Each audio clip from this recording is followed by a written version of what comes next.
നന്നായി ബാറ്റ് ചെയ്യുമ്പോൾ റണ്ണൌട്ട് ആകുന്നത് എന്തൊരു കഷ്ടമാണെന്ന് പറയുന്ന അതേ അവസ്ഥയാണ് നമ്മുടേത്. ലീഗിൽ പീക്ക് ഫോമിൽ നിൽക്കുമ്പോൾ ലീഗ് അവസാനിച്ചു. അവസാനം കളിച്ചിട്ടുള്ള 6 മത്സരങ്ങൾ, അതായത് പോസിബിൾ 18 പോയിന്റുകൾ 16 പോയിന്റുകൾ നേടി ഹൈയിൽ സീസൺ അവസാനിക്കുമ്പോൾ കുറേ ആശങ്കകളും അതിനോടൊപ്പം ഉണ്ട്.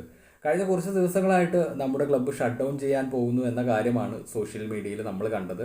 ലാസ്റ്റ് മാച്ചിന് മുമ്പ് ക്ലബ്ബും കഴിഞ്ഞ 12 വർഷത്തെ നമ്മുടെ best movement back to back social മീഡിയയിൽ ഒരു ട്രിബ്യൂട്ട് പോലെ പോസ്റ്റ് ചെയ്തുകൊണ്ടിരുന്നതും ഷട്ട് ഡൗൺ എല്ലാവരും കൺഫേം ചെയ്യുന്നതിന് കാരണമായിരുന്നു. പക്ഷെ അതിലൊന്നും കാര്യമില്ല.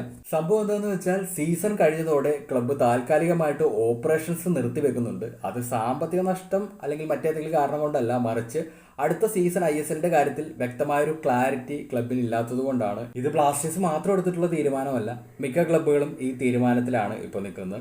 മെയ് 22 ഫെഡറേഷൻ്റെ ഒരു മീറ്റിംഗ് ഉണ്ട്. ആ മീറ്റിംഗിൽ പോസിറ്റീവായിട്ട് എന്തെങ്കിലും സംഭവിച്ചാൽ ഈ താൽക്കാലിക ഷട്ട് ഡൗൺ പ്ലാനൊക്കെ മാറിയേക്കും. നിലവിലെ സാഹചര്യത്തിൽ ISLന്റെ കാര്യത്തിൽ ക്ലാരിറ്റി ലഭിക്കുന്നത് വരെ താൽക്കാലികമായിട്ട് ഓപ്പറേഷൻസ് നിർത്തിവെക്കാനാണ് ക്ലബ്ബുകൾ തീരുമാനിച്ചിട്ടുള്ളത്.